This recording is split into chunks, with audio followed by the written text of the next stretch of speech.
Hey everyone, welcome back to another episode of Google Workspace Recap, a Tab Geeks Network show. Each week we take you through everything announced by Google Workspace, discussing the updates of the week and other relevant news and announcements. My name is Jesse Nolan, my co-host is Steve Larson, and we're here to help you keep up. So, breaking news, it's official! Victory is mine, victory is mine, victory is, well, ours. Great news for all the GSuite Legacy Free Edition folks out there. Google is letting us keep our accounts. Yay!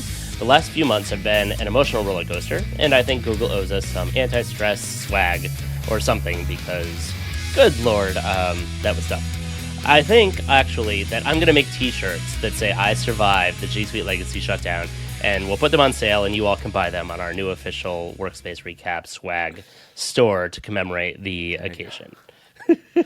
Google has that's a good tagline. There you go. That's a good one, right? All right, I like it.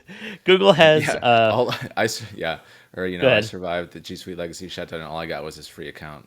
Yeah, that's even better. That's great. I love it. No support. Yeah, well, we'll get to that.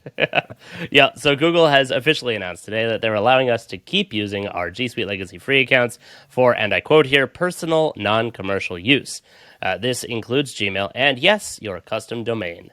Many of you who followed today's news as it was breaking already sent in a whole bunch of questions, and we're working to get those answered. But for tonight, we will talk about what we know so far, and of course, you can follow along with our latest updates on Twitter at Workspace Recap, and on our blog post. You can just go to tabgeeks.com and click on the blog and scroll down so you see the big G Suite Legacy bit, or you can go to tabgeeks.com/tabgeeks-blog/G Suite Legacy. I really should have made that shorter, but I didn't have time because today was insane. So anyway, Steve, how's it going? Pretty good. Yeah, I mean that was pretty. We kind of heard of the news coming today. We didn't really know what it was going to be, but there was some posts saying, wait till Monday. There'll be an announcement made Monday. Yep, I heard through the grapevine there was something was coming, and it was like, okay, well, what? Does that mean you're going to finally post the wait list? But they blew right on through the wait list, so yeah, awesome. Yeah, I think it was a large enough outcry of customers complaining about what the options were for them, and it seems like there's a pretty viable option. We did it. Yeah, we did it. I mean, everybody rallied everybody, and Javier himself even said, "We heard you." Yeah, I think there'll be still, there's just going to be some people that were on those legacy environments that were larger organizations that probably are going to be the ones that are pushed into to the paid tier. But I think for most of us that stuck around waiting for this decision, I just saw someone comment like, "Finally, procrastination pays off." Exactly. Yep. Yeah, well, there is a line in the support article, and I do have this in my notes for talking about later on, but if you did upgrade, you will be able to contact, or you should contact Google support, and they didn't expressly say that they would put you back, but that seemed to be the what they were implying. Yeah, that'd be good. That would be great. We got a big show tonight. We got all of this stuff to talk about, and we got 9 updates, something? Well, 7. 7 plus 2 hidden? Little extra ones. And then, we had a lot of stuff happen with I.O. Yeah. Kind of, a couple things related to Workspace. I think we're going to save that maybe for next week to dive into the topics on that in more detail. But there was a segment there around AI with the Workspace, and we'll wait and see how long it takes for Google to come out with those features. Like the last time, they announced things like this, it takes them a couple of years to actually come out with it. So, well, was it Next or IO that they announced? What was it? The meet in Docs. That one felt like it took forever. Yeah. That was. I feel like that was IO, or just a random blog post somewhere. I think that was only now we got it. That was part of the new collaborative inbox experience, maybe, wasn't it? Or could be. I don't know. That was like 2 years ago, I think. It was a long time, yeah. 2020. And it just showed up now, so you don't always get it right away, even if Google announces it. So take that with a grain of salt. But we can cover that, I think, next week. Tonight's episode is going to be long enough. Yes. Yeah. So should we dive through the agenda then, I guess, of updates? Let's do it. Do that. Okay. So a couple that came in the end of week recap post, some new idle status in Google Chat, and some changes to the default host management controls in Google Meet for users with personal accounts. And then in terms of our 7 updates that we had this week, we have an improved user interface for sharing your working location in Google Calendar. You can now easily search for Google Meet content in Google Drive. You can import existing custom themes to new Google sites. Next, we have the ability to create spaces and add members with the Google Chat API, which is available in a developer preview. You can now require email verification to book appointments in a calendar. There's a new delegated VirusTotal privilege in the Alert Center. And then finally, being able to set up SSO profiles for multiple third-party identity providers with multiple IDP SSO environments. There's a beta launch for that. So I think that's probably one of the most interesting ones out of the updates this week is that last one. Yeah. Yep. And then we have some other events upcoming. So the new, not new, but Customer Connect Live event, which is, I think, the 3rd event in this series. There's a Google Drive sharing product Q&A with the Google Product Manager, Ned Lindau, and there's a link to register there. It'll be Wednesday, the 25th of this month, so 9 days away. Probably 8 by the time you're listening to this. And that is going to be 8:30 to 9:30 Pacific, so starting in the morning Pacific time. And then some info. What is this one here? Jesse, you got some road. This was feedback form, right? Yeah, this was sent to me by a Googler to get some eyes on and some feedback, but this is the workspace roadmap. They want to get some feedback on it. So anybody who has access to the roadmap can fill this out. It's a Google form. They're just looking for some feedback on how they present the information. Yeah. There you go. We talked about some updates in I/O, so we'll save that for next week, like we said. Haven't missed it, though. We've got all of those noted for next week. Hopefully next week we'll have some extra time to talk about that. We will. And then, as we said, the big topic of this week is the legacy G Suite no longer shut down. So being extended indefinitely, until they next decide to maybe change things up. But right. Maybe in another 10 years, who knows? 5 years. I'll give it 5. We'll see. Yeah. Yeah. Till the next time the storage costs go way up and Google goes, oh shit, this hurts. Let's get some more people to pay for this thing. Let's see who's actually on business. So, there's, I'm not sure where I'm just trying to click on that sheet that you sent there, but I can't access it, so I'm not sure who has access to that. Which one? You've got the sheet that you've linked to? Oh, let me see. The one that's highlighted here? Yeah. Do you have access to it? Let me see. Where did that come from? I don't know. I may have miscopied. Let me check one of my other accounts here.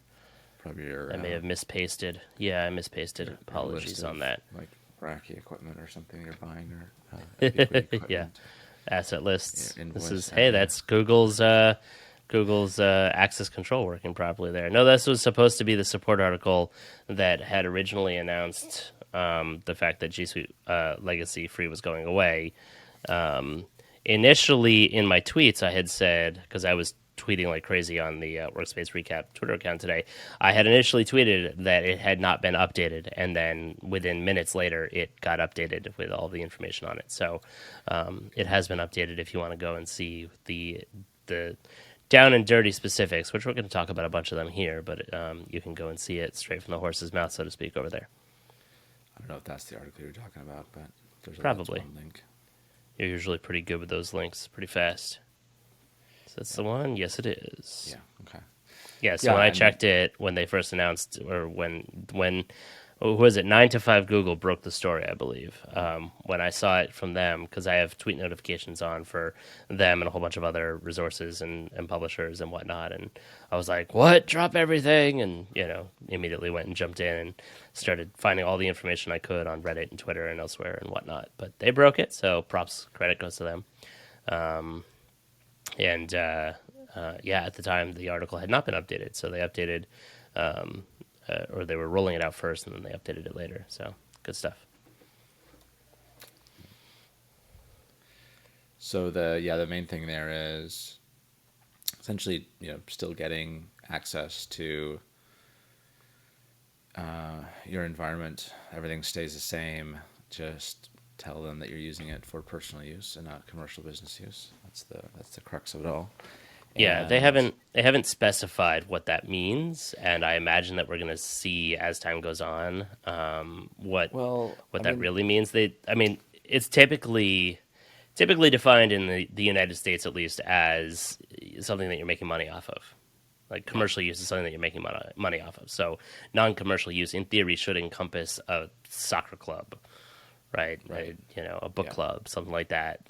The question that I had around that was, okay, well, my book club has 45 members in it. Are you going to let me have 45 members? And if we grow by 20 people, you're going to let me add 20 licenses to it for free? I don't know.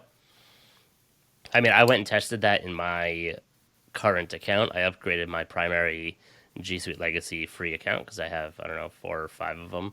Yeah. And that one only had 8 licenses in it, but it had, I think, 40 or 50 available. And so I went and I added another user, and so it went to 49 and added a 9th.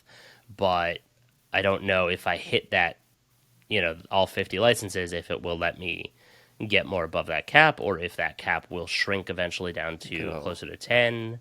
Yeah, I think it'll probably just stay at what you have. I mean, whatever you've been providing. I imagine so. I think that they probably put this in a box and said freeze it for 5 years until we can figure out what to do with this, or if we want to make an actual family edition, which is what I had always asked them to do. So we'll see. Well, free is always good. Keep it free. Free is good. We like free. It works. I mean, it would have been nice if they actually rolled this into something like the family plan, like we talked about. But if they just if they would have not made the announcement, never started this to begin with. Yeah, that would have been great.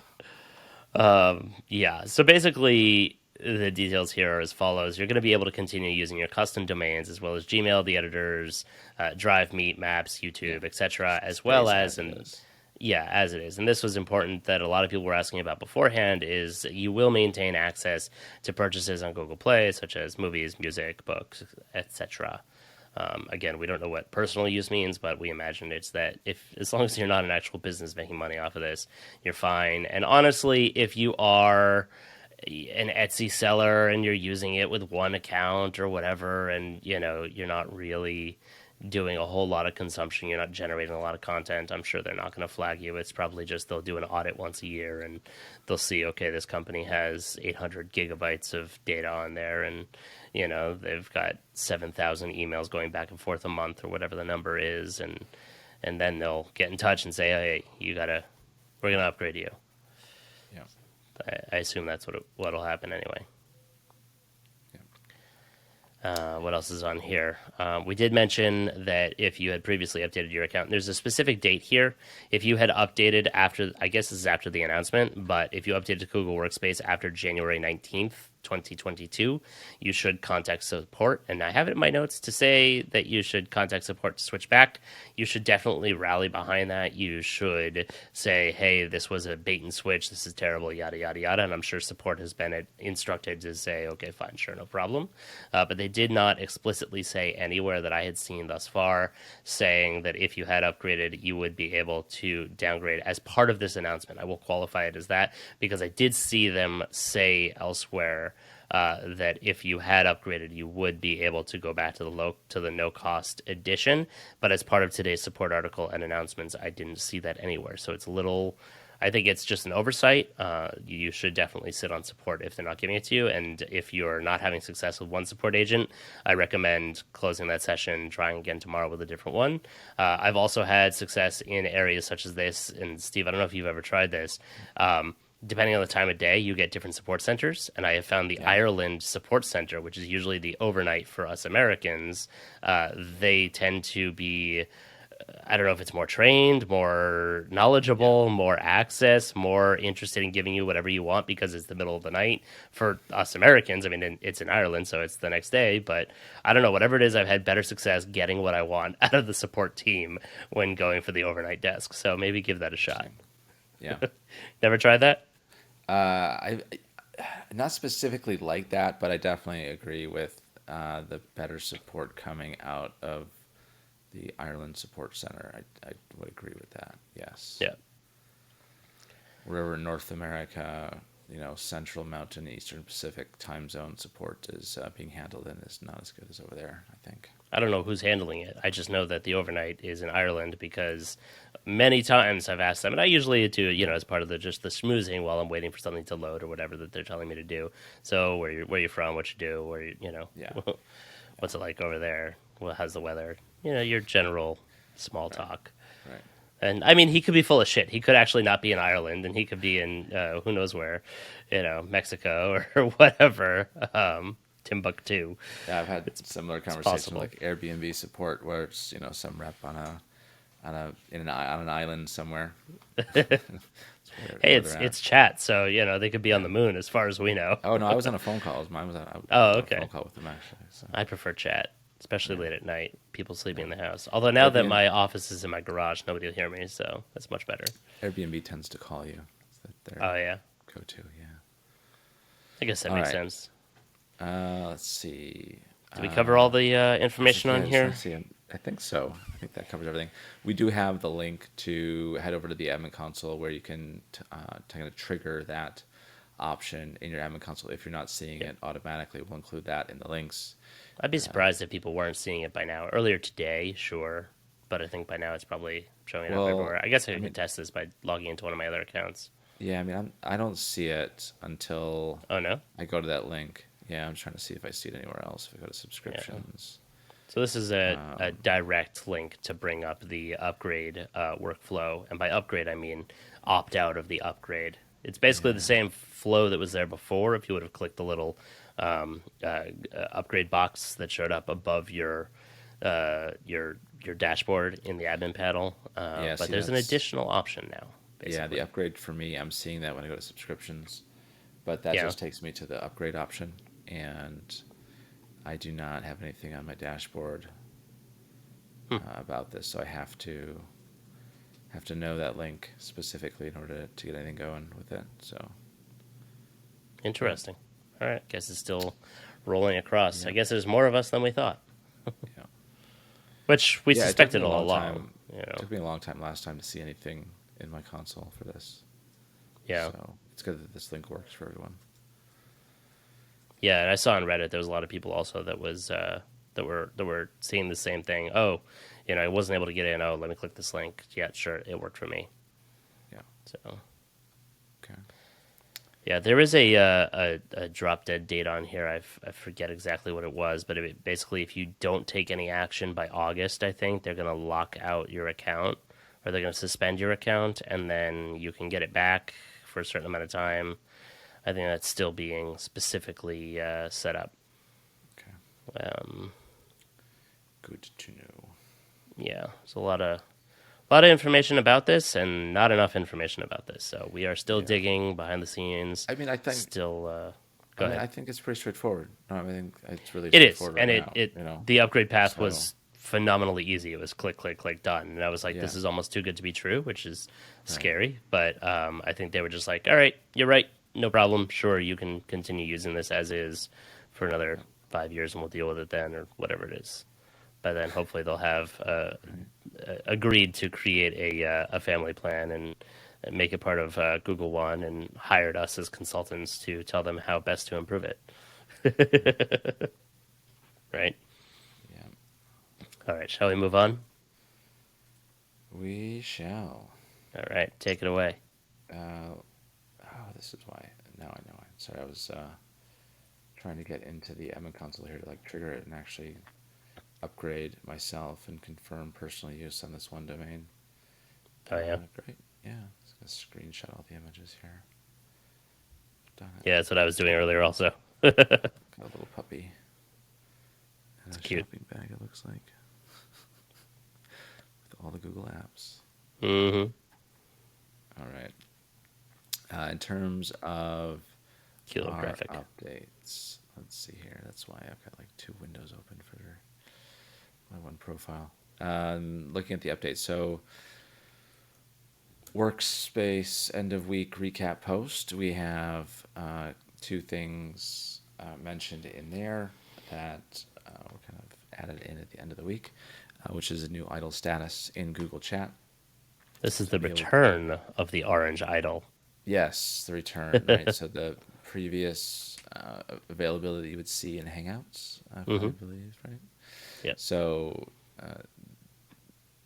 this is now, being shown with if you are idle or inactive or whatever status that you're setting, and this is available on Google Chat on the web and Chat in Gmail.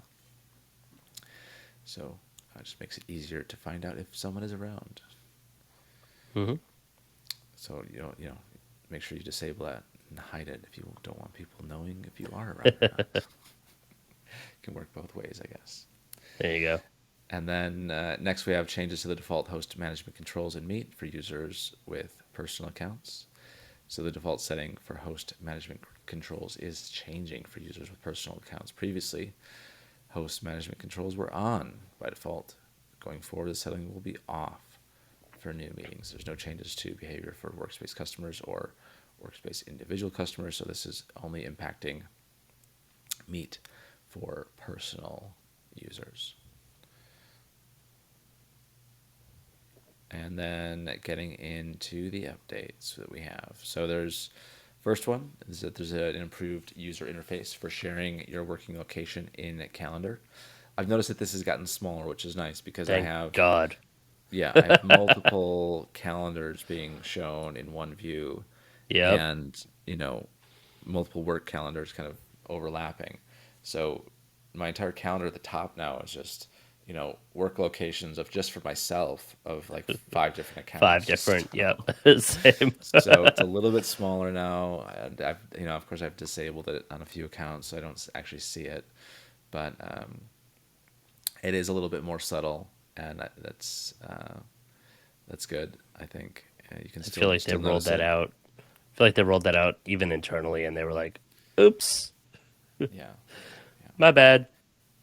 Let's shrink So that that's good. down."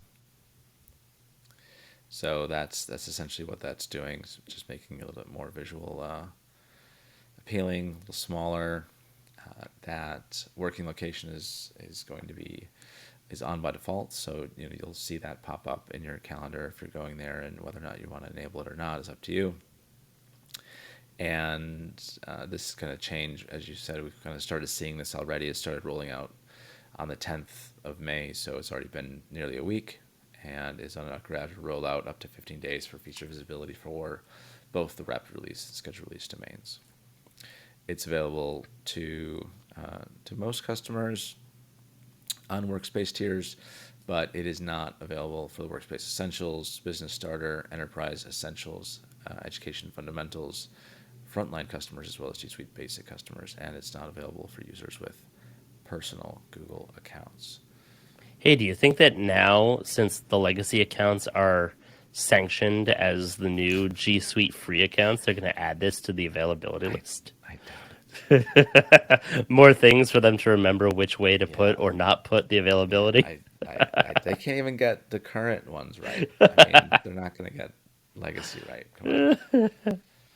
That's great. No, I don't expect to see it there. I don't expect that at all. I need that on a t-shirt too. What's that? Available for X, Y, this, that, yeah, all the different available to Business, Workspace Standard, Right. Premium Plus, Enterprise Standard, Enterprise Plus, Education Plus, and nonprofits, Right. as well as G Suite Business customers. Not available to G Suite Workspace Essentials, Business Starter, Enterprise Essentials, and Education Fundamentals frontline customers. And then on the very bottom, I don't know, always available for G Suite Legacy or something. Gonna make a lot of t-shirts here. All right. Go on. Next update we have the ability to easily search for Google Meet content in Google Drive. So in Drive, you can now use the app Google Meet to easily find and organize Meet content such as Meet recording, chat transcripts, attendance reports, polls and question and answer reports, meeting transcripts, and then meeting notes created in Google Calendar. So This that's was kind so of cool. needed. Yeah, This is great. yeah, this is cool. So you just search for app colon Google Meet in quotes, and then you got it. I'm sure there's a drop down somewhere, but Yeah. I'll remember app Google Meet in quotes. It should be easy enough to remember. Hmm. Actually, I guess that's the way to do it. I don't think there is a GUI interface for it. It actually specifically mentions end users when searching. Type in app Google Meet in your query. Okay. So I'm sure we'll see a more user-friendly update to this one coming at some point, where you'll see it in the document type dropdown, I'd imagine at some point. But Makes sense. a good first start. Yes. This one also started rolling out on the 10th and rolled out to both rapid release and scheduled release domains on a full rollout for 1 to 3 day within 1 to 3 days for visibility there. So I haven't tested that one yet, but it should be out for everyone and available to all workspace customers, as well as the legacy GSuite Basic and business ones, and those with personal Google accounts as well. Next is the ability to import custom themes to the new Google Sites. So if you have a specific template design layout that you want to share with the rest of your organization, you can now include this in the template gallery. This one I think has been, I don't know, three years in the making. This has been a long overdue one. It's taken a while to get there, but Sites are a slow burn for Google, both removing the old ones and giving us the new ones. Yeah, it has been. It has been. It's like a never-ending 20% project for somebody inside of Google. Probably. Yeah, it's we have a Google site that we use internally, but I just search Google Drive. That's what my intranet is. Yeah. So with this, no admin controls for the feature, but end users can head over to the new sites and navigate to themes and custom import theme. And this will be available differently here for rapid release and scheduled release domains. It'll be available starting the 10th of May, so kind of started already rolling out to those rapid release domains. A gradual rollout up to 15 days for feature visibility, and then scheduled release domains will start on the 31st of May on a full rollout, only lasting 1 to 3 days for that visibility to hit all those domains.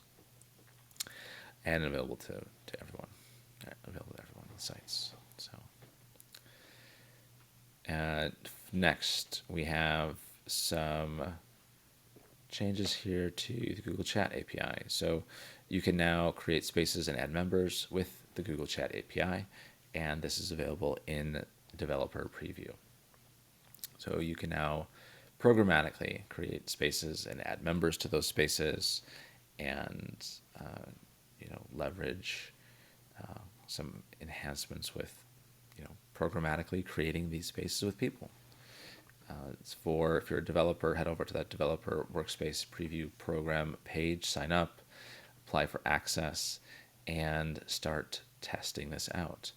I think, oh no, I'm not going to say it. I think someone was trying to develop something with this, but it might be a different API. So I'll not say anything until I know actually what it is I wanted to say. Get back to us. But yeah, there was something happening.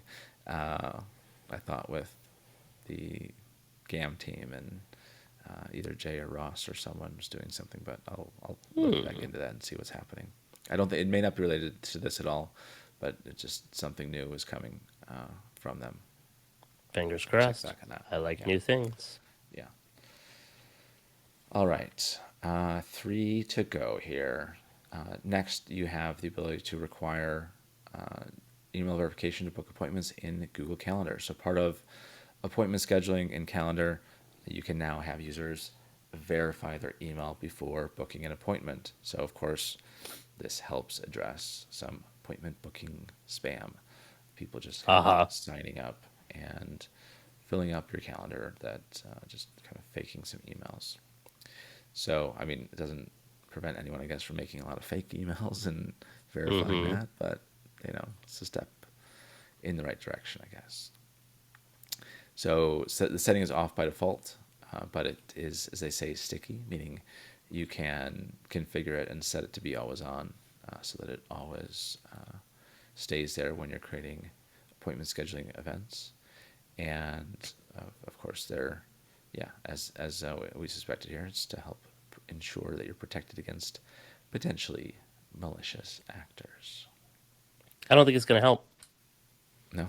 Automated, sure, but the malicious actors I'm thinking about are malicious against my calendar. It's the salespeople that are going, oh, I booked some time on your calendar so that we can hop on a quick call to talk about how you're doing this thing that you're not actually doing and is completely irrelevant to anything that you actually do, but I get paid to make sure that you sign up for this. So I've been lucky. I've not had those kind of missed, it's almost daily. It's like calendar insertion events. I've not had those yet.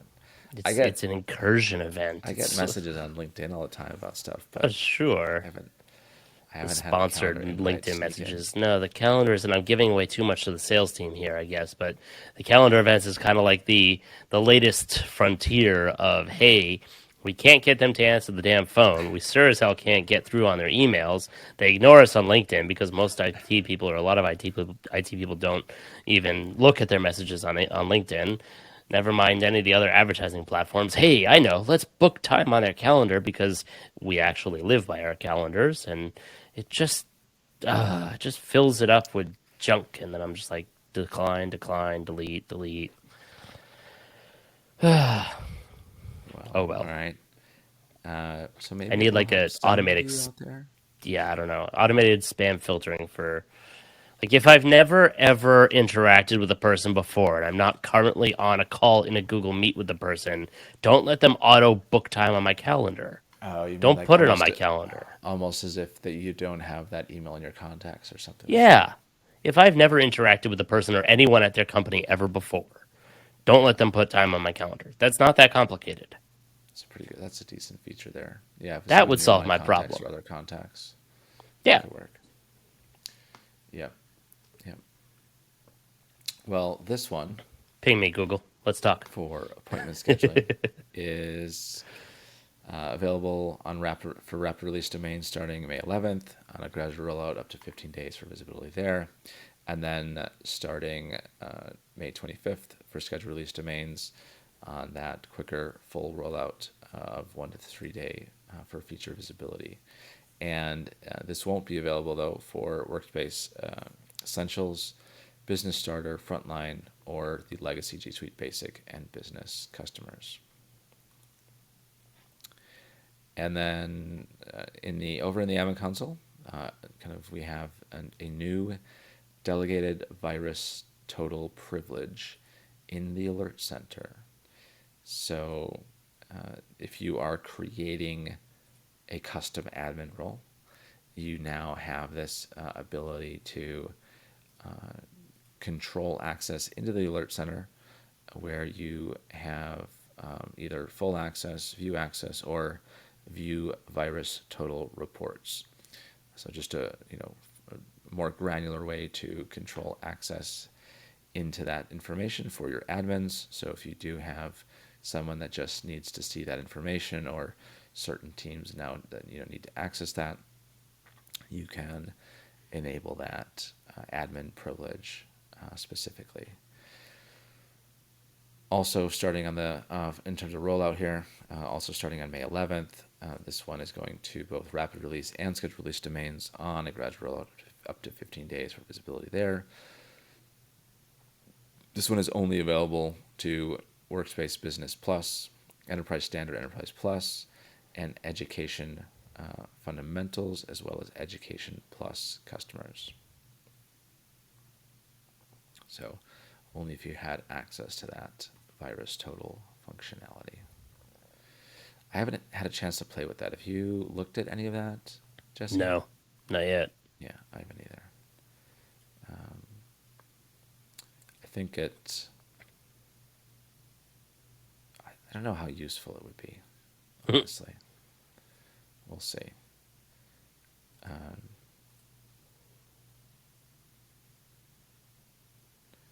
Yeah, I'm trying to think of if I actually even seen this in any reports or any of this activity like pop up in any of the domains. So I haven't, because I think the nonprofits don't have it. Some of the other orgs are pretty small. That doesn't have a lot of activity. So I think you probably would have the best insight into what data that might be reporting. So I check have your not domain done a whole lot sometime. of digging lately. I should make Yeah, a point and go and check that yeah, out. I have a couple of yeah, enterprise accounts I can play with that. yeah. And then speaking of enterprise accounts, we have last update of the week, the ability to set up multiple IDPs and have those work concurrently and separately within the admin console, being able to configure those for maybe specific OUs of people. And this is going to be, I think a big improvement for organizations that are doing mergers and acquisitions. Yes. That, yeah, especially that, or rolling out a new one. For example, let's say that Yep. you're moving away from one identity provider to another. How do you do that seamlessly? Well, here's how. So you can now configure the new one and alongside the old one, for example, and then start to transition people over in a more Yeah. gradual By approach instead of just saying, oh yeah, here's, by the way, organization of 50,000 people, tomorrow you have a new single sign-on service provider, and good luck. hopefully it works, fingers crossed. Yep. So that's kind of how it was like when we rolled out Okta many years ago. We configured Oi. the the SSO with Google, and we're just like, all right, well, we tested it in the test environment and it seems like it works there. Let's just turn it on for everyone because we can't not turn it on for everyone. I think the best thing we could do at the time was some net masking of IP addresses, and that was it. Right. So Yeah, there we'll was see. quite a bit of talk about this in some of the communities that we're in terms of moving over to either going to Google or going to Okta and getting rid of just Google, or also some M&As, as you said, mergers and acquisitions. The celebrating this new feature. Granted, it's a beta, so you may not want to rely on it so heavily in a production environment just yet. But yeah, the ability to break this down by specific groups or even OUs, if your organization is organized into those, which hopefully it is, I think it's going to be definitely a game changer for those. It's Yeah, nice. yeah, it's definitely good. The step before this was the ability to toggle on and off that third-party IDP by Hmm. OU. So that was also, a nice benefit as well. A step, Before yeah. this was that, kind of step towards this multiple identity provider solution. So it's an open beta, so it means you can use this without enrolling in any specific beta program. And if you're familiar with this IDP provider in your admin console, it's going to be in the same spot. It's under security settings and then setting up single sign-on with third-party IDP. And you'll be able to manage those right there. It is available to most all workspace environments other than Workspace Essentials customers, and it's not available, of course, for personal Google accounts. I don't know why they really had to mention that. It's kind of obvious. But they did call that out in the article. That's not available for personal Google accounts. Um, and yeah, check it out. It's yeah, it's gonna be good. All right. Let's see. What is the next one here? So update wise, that kind of wraps up the updates. Yep. The the upcoming event that I was talking about, which is that customer Connect Live, happening on the 25th, we will send you a link to the registration page. It's just a little Google form. And the topics that they're going to talk about there, I mentioned Google Drive sharing. So in that session, you'll be learning things like core end user sharing improvements, enhancements to admin internal and external sharing control and manageability. And then there'll be some feedback about what drive sharing should consider prioritizing over the next 1 to 2 years. There'll be collecting questions from customers for Ned to answer live. Hopefully there'll be some live Q&A capabilities there in that event. That'd be nice to see. I know, speaking of drive permissions and enhancements that they can make, I don't know if we've talked about this one, Jesse, but this one has actually come up a couple times recently in the org I'm at and some other orgs I've been speaking to. When you go to share a file and you're doing this from, the standard sharing dialog box where you have, share with people in groups and you have your list of people, and then down below you have get link. And well, within there's a few different things that are clickable, and it's not always obvious of what is clickable and what isn't. So you have a nice blue, typically we, refer to blue text as hyperlinks, right? You know that if you click on that, something's going to happen. So Right. you have, when you hover over copy link on the right-hand side, well, the link to the document's copied, right? Which I don't know why you want to do that because you're already in the document anyways. But I guess if you don't have the document open, right, and you wanted to grab the link, I you know what I wish? That's the other thing too, is I wish from Drive, where you have your list of files, and when you right-click and you say get link, that it immediately just copy that link Copied. to your clipboard. Yeah. Why do you need to open that up and then click copy link? Yeah. I don't get it. It's the same beef that I have with websites that say use your authentication token and then don't automatically drop the cursor into the authentication into the text Yeah. field. So Some do, that's some one. don't. Yeah. So that's one improvement. Like, the right click and get link from the Drive interface just should take you just Yep. directly put that in your clipboard. That's it.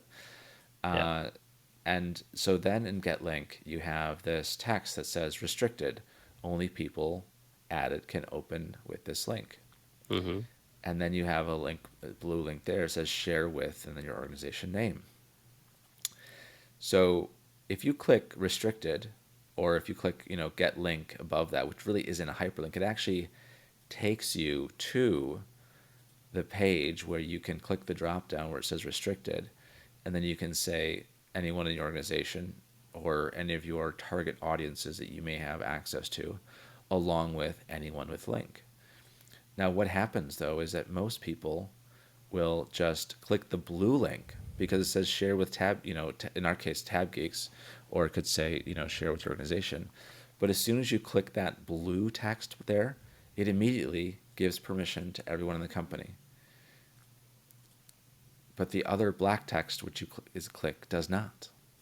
And there's been a lot of oversharing that I've seen in organizations that have lots of files shared with anyone within the organization can find. These are going back to when you could also make files discoverable in Drive Search. And that is one thing I think that they should improve. They should only allow you to share with anyone in your organization by specifically clicking that drop down and selecting who you want to share it with, and not just automatically giving that permission by clicking that hyperlink, because it's not that intuitive that you've done I'm that. not sure I completely followed all that. If I click on get link and No? it's restricted, over to the right Right. there's copy link. I can click on Yeah. copy link and it copies to my clipboard. You know what? Let's do a little screen share here. We can do a little screen share. We'll share the workspace recap notes, and I will show you what I mean. Let's See take if I some can, screenshots because when I do the drop down, I agree it immediately changes it to share with Tab Geeks. Okay. So yeah, if I click share, right? Oh, you're in the dock. I was in Drive, right? Either way, So Yeah. do you see how I didn't click? I clicked get link. Mm-hmm. Okay. So if I click here, my Yeah. cursor doesn't change. I don't actually know that that's a link. Like if I do click Right. there, something will happen, right? But if you click show with Also, Tab Geeks, it also immediately this, also that text there. I don't the know whole that. thing just Yeah. automatically is a link to open up the bottom box. Right. But Right. if I click this specific blue text, That says boom, share with Tab permission Geeks. has been It, updated. oh, it updates it automatically. I see what you're talking about. Yep. It doesn't keep it as restricted. It's a feature, not a bug, Steve. Sure. It is. It's definitely a feature that I don't want. I hear that. Train your people better. No, I'm just kidding. Yeah. I mean, UI that should whole be better. section. I mean, this whole section here should just, it should be better designed. Yeah, I mean, this isn't really I get agree. link. This is more of, add domain permissions or add add I don't know, something about permissions though, because it's really not get link. Mm-hmm. This is not a get link. This is share with, organization and target audiences. That's what that section is. Right. You know. And immediately change said permissions. Yeah, right. And you should not be immediately changing permissions by clicking that blue text. Exactly. Yeah. All right. Just Anyway, always take you in there. hopefully this coming week's updates will be thin so that we can fully dive into everything that we saw at I/O. I mean, there wasn't a whole lot, but there was a bunch of stuff. Granted, who knows when the hell we'll actually see it. But there was certainly too much to talk about tonight. We filled the episode and we didn't even touch the I/O stuff, which will probably be another 20 minutes. So I think that's pretty much it. Yeah, stay tuned for next week, folks. That's all for this week. Send us your questions and comments on Twitter at Workspace Recap and on our website, workspacerecap.com. Hit the subscribe button and leave us a review on all of your favorite podcasting platforms or on YouTube if you're over there. Make sure to hit subscribe, hit the bell, make sure you get our notifications, leave us a comment, thumbs up, etc. Have a great week, and we'll see you next time on Workspace Recap.